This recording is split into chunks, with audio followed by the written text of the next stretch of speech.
ये पूरा ऑब्जेक्टिव का एक प्लेलिस्ट बना दिया है, आपको मिल जाएगा प्लेलिस्ट वाले सेक्शन में या डिस्क्रिप्शन बॉक्स में। ऑब्जेक्टिव के टोटल चैप्टर जो 23 चैप्टर हैं, काव्य खंड और गद्य खंड, इन सारे के लाइन बाय लाइन आप ऑब्जेक्टिव कर सकते हो। एंड इससे बाहर एग्जाम में एक भी नहीं आएगा, क्योंकि 100 में 50 आपको मारना है, ग्रामर साथ ही। तो सारा का प्लेलिस्ट बना दिया है, व्याकरण का भी आराम से देख लेना। पहला सवाल करेंगे, ठीक है, पद चैप्टर है और इसके लेखक थे तुलसीदास, तो याद रखना अच्छे से। और पहला सवाल है आपके पास कि तुलसीदास का जन्म किस प्रदेश में हुआ था। तो किस प्रदेश में, मैं 2 ऑप्शन दे रहा हूँ, आंध्र या उत्तर। चलो बताओ, आंध्र प्रदेश या उत्तर प्रदेश में। तो उत्तर प्रदेश में इनका जो है जन्म हुआ था, किनका, तुलसीदास का। क्लियर है, तो अच्छे से आप याद रख लेना कि इनका जन्म जो था वो उत्तर प्रदेश में हुआ था। क्लियर है। अगले सवाल के ऊपर हम बात करेंगे, जो कि दूसरा नंबर का सवाल है कि काशी में कितने वर्षों तक रहकर तुलसीदास ने शिक्षा प्राप्त की थी। तो वर्ष आपको बताना है कि कितना साल रहे थे मेरे भाई। तो वो 15 साल, कितने, 15 साल याद रख लेना, 15 साल रहे थे, है ना। और वहीं से इन्होंने शिक्षा को अर्जित किया था। क्लियर रूप से आपको सारी चीज़ें याद हो गई होंगी, जहाँ तक मुझे लगता है। थर्ड नंबर के सवाल करेंगे कि रामचरितमानस किसकी रचना है। तो इसे तुलसीदास ने लिखा है। रामचरितमानस जो है मेरे भाई, इसके जो रचयिता हैं वो तुलसीदास हैं, यानी तुलसीदास ने इसको लिखा था।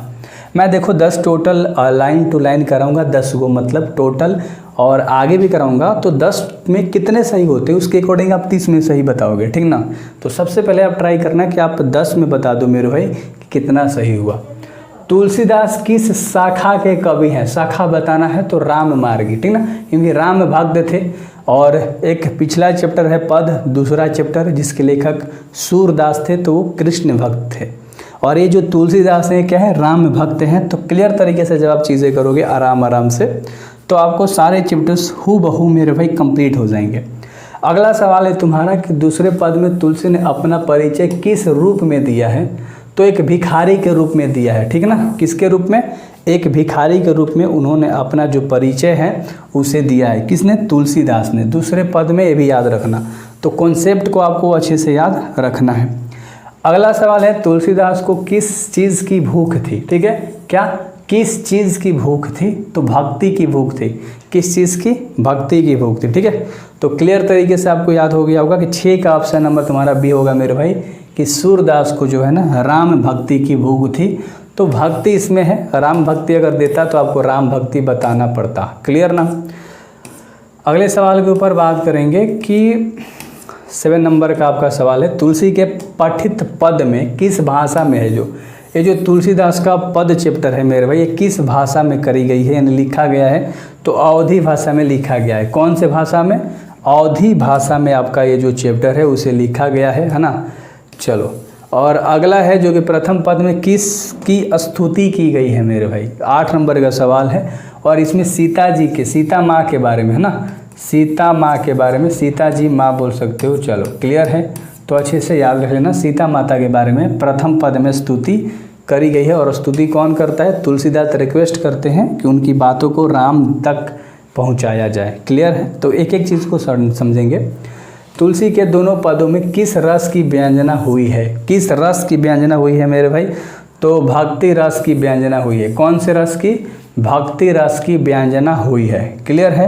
अगले सवाल के ऊपर हम बात करेंगे, जो कि 10 नंबर का सवाल है कि तुलसीदास ने क्या है, तुलसीदास ने प्रथम पद में अपना परिचय किस रूप में दिया है। तो अपना परिचय प्रथम पद ने, किसने, तुलसी ने। तो इसका जो राइट आंसर होगा सीता के दास के रूप में दिया है ना।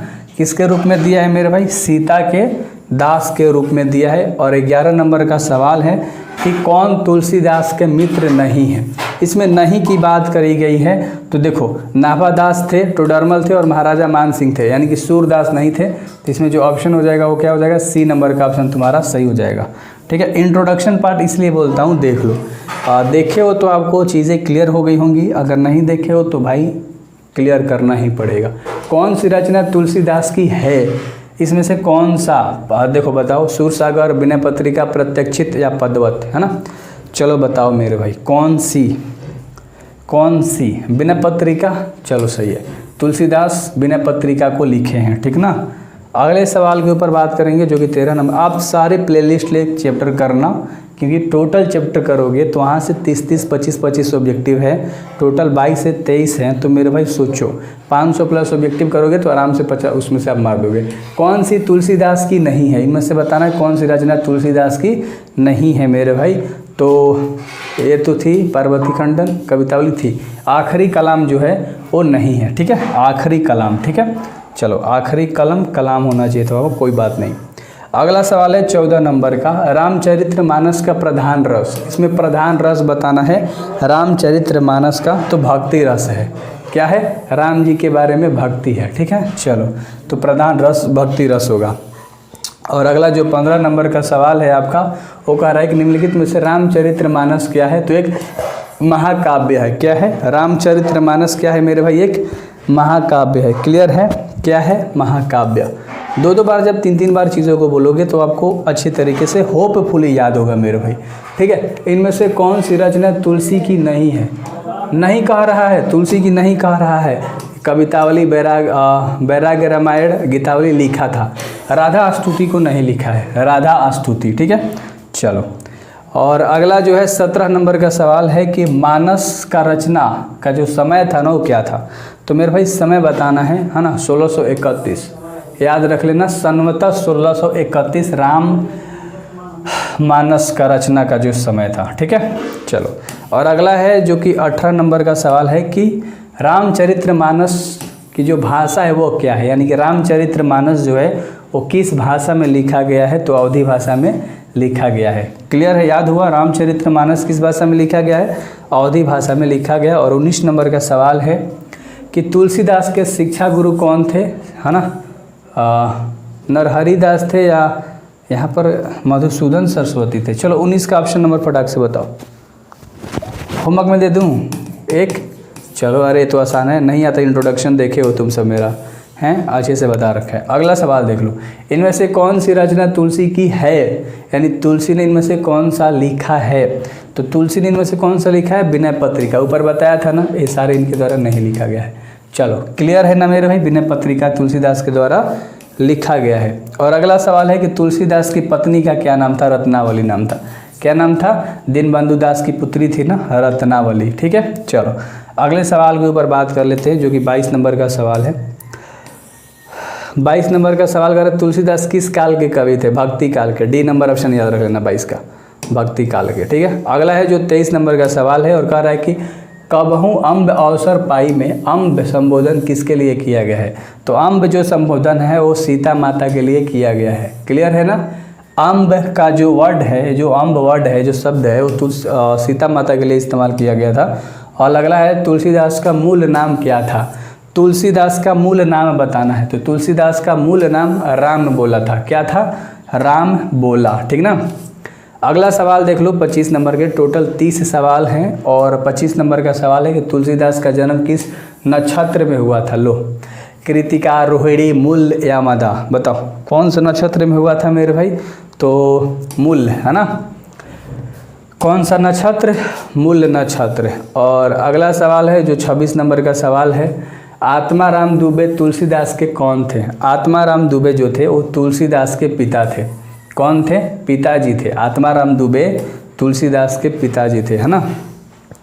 अगला है जो कि 27 नंबर का सवाल है, रत्नावली के पिता का क्या नाम था। दीनबंधु दास, है ना, दीनबंधु दास मैंने बताया था। बी नंबर का ऑप्शन बिल्कुल सही हो जाएगा। और अगला सवाल है तुम्हारा 28 नंबर का, तुलसीदास ने कहाँ अपने प्राण त्याग दिए थे, यानी कि उनकी मृत्यु कहाँ हुई थी, बताओ। 80 घाट पर, 80 घाट पर, है ना, कहाँ पर, 80 घाट पे। और अगला है 29 नंबर का सवाल है, ध्यान से देख लो, तुलसीदास के माता का क्या नाम था। तुलसीदास के माता का नाम क्या था, हुलसी, तुलसी हुलसी, तुलसी हुलसी याद रख सकते हो। And the last question is कि तुलसीदास को श्री राम से दर्शन के समय तोता रूप में कौन धारण किया था। श्री राम से जब तुलसीदास का मिलन था तो तोता का जो रूप है वो कौन धारण किया था मेरे भाई, हनुमान जी। हनुमान जी सबसे आगे रहते थे। तो क्लियर तरीके से मैंने कराया, थोड़ा सा अपसेट था, तबीयत खराब था, तो मैंने 30 ऑब्जेक्टिव कराया और इसमें से मान लो 29 कराया, एक होमवर्क में दिया है। तो जो होमवर्क में दिया है आसान दिया था, ठीक है। प्लेलिस्ट का इस्तेमाल करना और अच्छे तरीके से सारे चैप्टर्स करना मेरे भाई, बेस्ट तरीके से। So thank you very much, मिलेंगे अगले चैप्टर में एंड मचाएंगे यार, है ना, एग्ज़ाम में फोड़ना है बस। Best of luck.